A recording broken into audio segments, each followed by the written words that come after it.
Less than 2 weeks ago, we saw Republicans vote to completely gut Medicaid, which covers nearly half of all births in the United States, elevates cancer risks for working people. Women in Healthy Start receive earlier and more frequent prenatal care, fathers are more engaged, and babies are born healthier.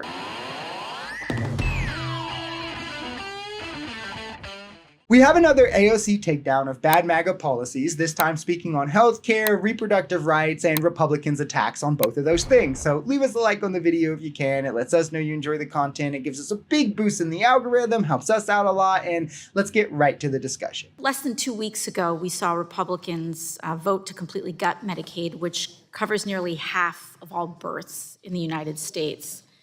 And they did this despite the fact that the United States, the richest country in the world, also has the highest rate of maternal deaths among all wealthy countries.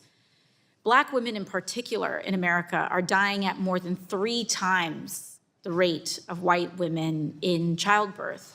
And we also have the highest rate of infant deaths overall compared to other high-income countries.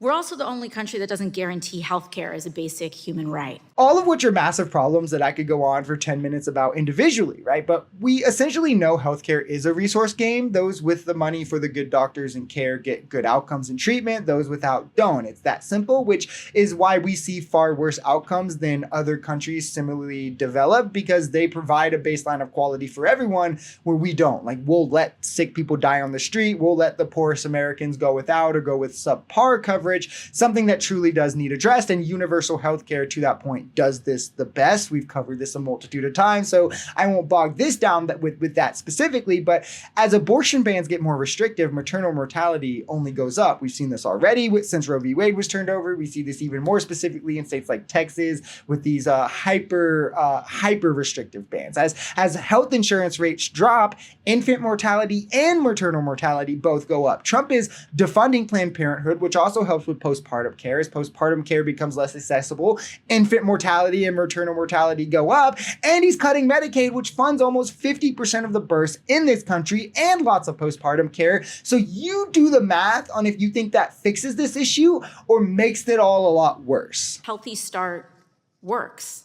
Women in Healthy Start receive earlier and more frequent prenatal care, fathers are more engaged, and babies are born healthier under this program. I'm proud to be leading the reauthorization of this with Representative Malliotakis and continuing the bipartisan tradition of this program.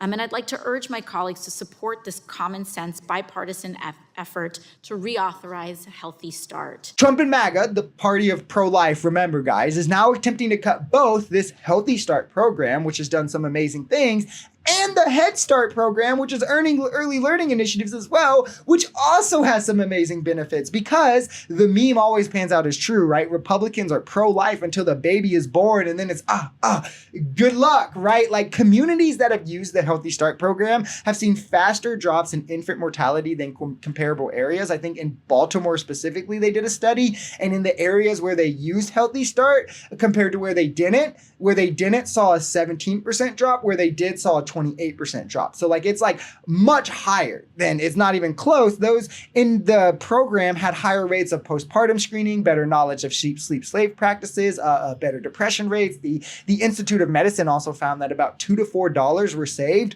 for every dollar that was spent in this program, through fewer complications from those involved in the program and overall healthier babies coming out from it.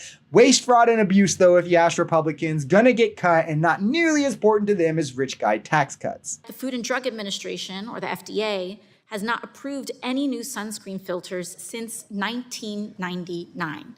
Yet our counterparts in Europe and Korea and many other markets around the world have been able to bring much more technologically advanced filters to the market. And the reason this is important is that it's not just a cosmetic issue.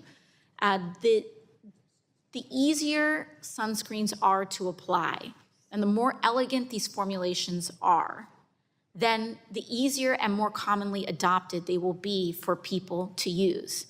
If they are uncomfortable, if they smell bad, if they have all of these other issues, folks who work on farms, folks that work in construction, people who work in the sun are less likely to use them, and it elevates cancer risks for working people. I wanted to cover this part because I saw MAGA circulating this on Twitter and laughing at her for talking about sunscreen, you know, like, oh, we have all this major stuff to worry about, and she's talking about sunscreen, which I thought kind of highlights the difference in how the left values science and scientific advances and things that will help our health, and the right values like entertaining or exciting things that they can latch onto, or like more culturally based things, which I think is a huge problem in terms of like advancing us as a society, especially technologically. But sunscreen does sound mundane, right? I admit that. I mean, sunscreen is super boring, right? Like, who wants to listen to that? But the point she's making here is so spot on. Like, it's completely true. Every obstacle you place between a person and needed care is shown to statistically make it less likely that they reach that care. So the more people trying to get there, the less people reach it. Just think of it like a track. You're a lot more likely to finish a race if there's 0 hurdles than if there's 1. You're a lot more likely to finish if there's 1 hurdle than if there's 10, or 10 if there's 100, and so on. So however silly that these hurdles present to be, right? Like bad smell, horrible texture, whatever it is, we should aim to reduce those still, as it allows more people to access the care it provides. This is even more pertinent in things that are contagious, right? Or can be transmitted, right? Like, but with cancer, I mean, that is anyone who's experienced cancer should not want any family to have to experience that, and that should be reason enough. And it's important as it also comes down to magnitudes, which is where this becomes really important, because if you're talking about 1% this might affect, that's not a big deal if we're discussing hurdles that are only going to affect, say, 10 people, right? A small subset of the population. But let's say it's 1 million. That's 10,000 people. Say it's 10 million. Say it's 100 million. You can then see what happens when you apply this to the population of America. These are millions of people we're then talking about potentially getting cancer unnecessarily, that we could have prevented if we put the needed research and time into this, that we didn't because, you know, the right is more focused on trans stuff and whatever, right? This is why science and academia is important. Mundane things are important. We should let professionals and experts be professional and experts. Not everything has to be political, and we shouldn't laugh at things like this, but welcome them with open arms.